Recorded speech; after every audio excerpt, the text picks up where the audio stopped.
I come to you from Damascus, the capital of history and the cradle of civilizations, a beautiful country that has taught the world the meaning of civilization and the value of human beings and coexistence to be a beacon for the world. Syria, however, for 60 years fell under a repressive rule that disregarded the value of the territory it ruled over. For long years, we've suffered injustice and deprivation and oppression. Then we rose in claiming our dignity.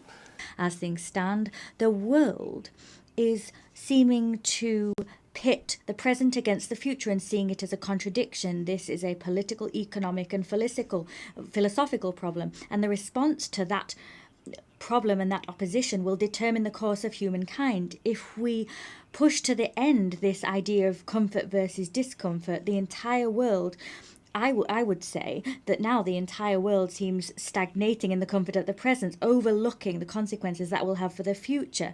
Given that doing what is uncomfortable seems to strip votes and power from those that take it on, leaders prefer to do everything in their power to protect the status quo that they inherited, and they do so disregarding future consequences. They light a fire to heat the future and heat the present and disregard the future. Modern states have thus entered into a very complex dynamic from which they cannot return. Dear leaders, dear friends, and all those who can become our friends, because you want safety and peace just as much as we do. Today, no one but ourselves can guarantee security. Only strong alliances, only strong partners, and only our own weapons. The 21st century isn't much different from the past. If a nation wants peace, it still has to work on weapons. It's sick, but that's the reality. Not international law, not cooperation. Weapons decide who survives. Excellencies, you know perfectly well international law doesn't work fully unless you have powerful friends who are truly willing to stand up for it. And even that doesn't work without weapons. It's terrible, but without it, things would be even worse.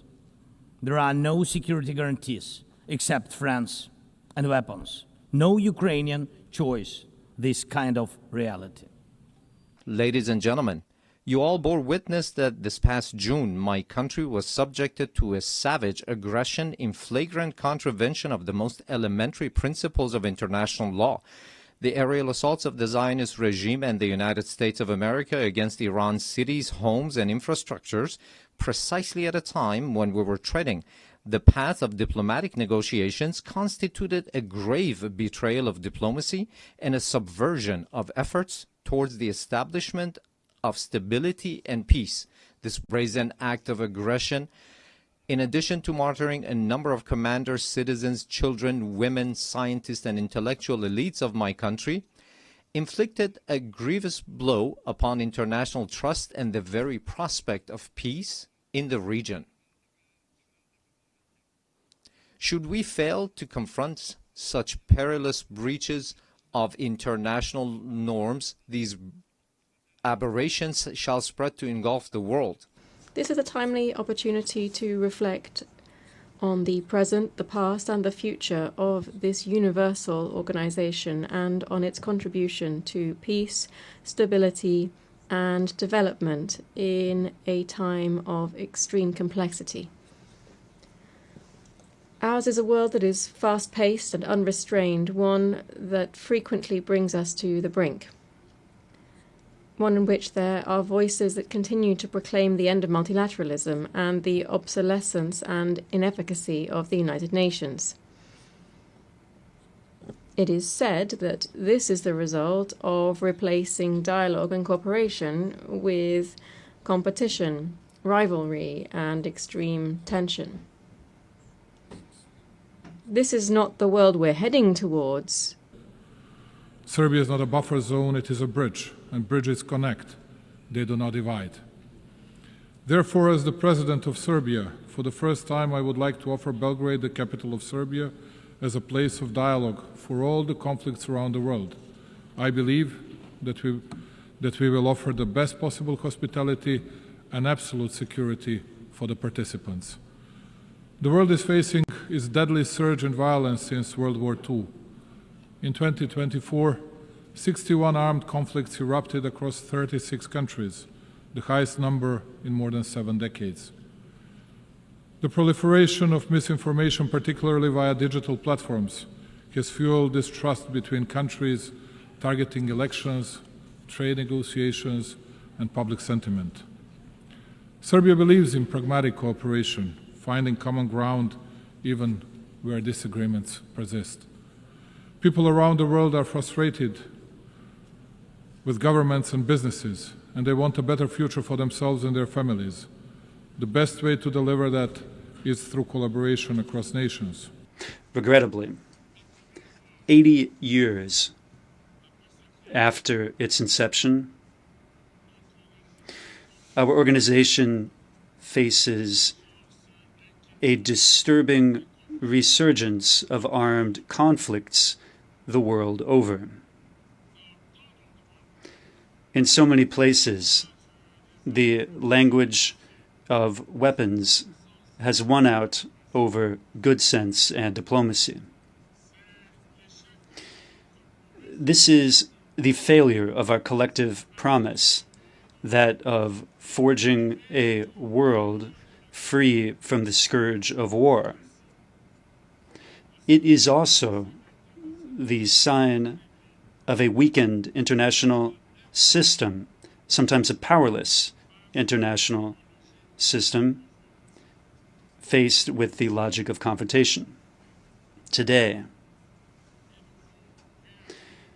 we must reaffirm the primacy of law in international affairs and the need for a global order that is based not only on the force of weapons, but on established rules and rules that are shared in.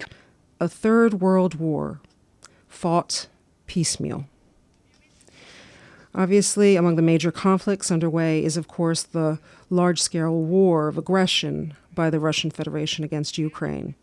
3.5 years ago, on February 24th, 2022, Moscow decided to attack Kyiv. And I believe not enough reflection has been given to the consequences of that choice, to a point I consider fundamental.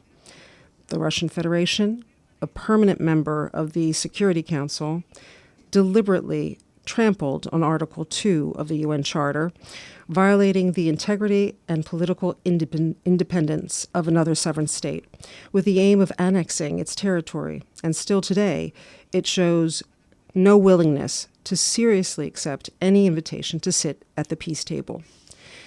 This deep wound, inflicted on international law, as could be foreseen, unleashed destabilizing effects far beyond the borders in which that war is taking place.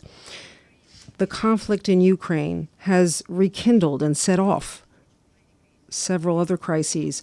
Meanwhile, the United Nations has become even more divided. It is no coincidence that Hamas took advantage of the weakening of this architecture to launch on October 7th, 2023, its attack against Israel. The ferocity and brutality of that attack, the hunt for unarmed civilians, prompted Israel to a reaction that was at first legitimate, because every state and every people has the right to defend itself. But the response to aggression must always respect the principle of proportionality. This applies to individuals and all the more so to states. And Israel has exceeded that limit with a large-scale war disproportionately involving the Palestinian civilian population. And it is in crossing this limit that the Jewish state has ended up violating humanitarian norms, causing a massacre among civilians. The creation of the international rules-based order owes much to the post-war leadership of the United States of America. For the region Australia calls home, that stability has underpinned a generational economic transformation. But we cannot ask, and should not expect, any one nation to uphold the rules or guarantee the security on which all of us depend. We all have a role in making sure that the system which has enabled the rise of new powers safeguards the rights and aspiration of every nation, big and small. On the 27th of September 1990, the late Emir of Kuwait, Sheikh Javier Ahmad Al-Jaber Al-Sabah, stood here at this podium carrying a message from a people who have loved peace and worked for peace and who have endured invasion. And the audience in this hall expressed their support for this people, this peace-loving people of Kuwait and the Kuwaiti people's just cause. And this message of support remains in the hearts of every Kuwaiti citizen today, as well as the efforts to liberate Kuwait from a brutal invasion. The Security Council at the time demonstrated its ability to discharge its mandate for the maintenance of international peace and security. It demonstrated a successful model and succeeded in discharging its duties and adopted a historical resolution to take all means necessary to liberate Kuwait. And this action by the Security Council remains forever remembered in the hearts of the Kuwaiti people. Let me be clear. Russia has no right to continue its aggression on Ukraine. Israel has no right to violate international law in Palestine. States have no right to use Sudanese or Congolese territories to fight proxy wars for their economic or strategic self-interests. I urge us all to heed this message of the international community and act accordingly. War is always a failure of humanity. It is a collective failure of our fundamental values. It is a failure of us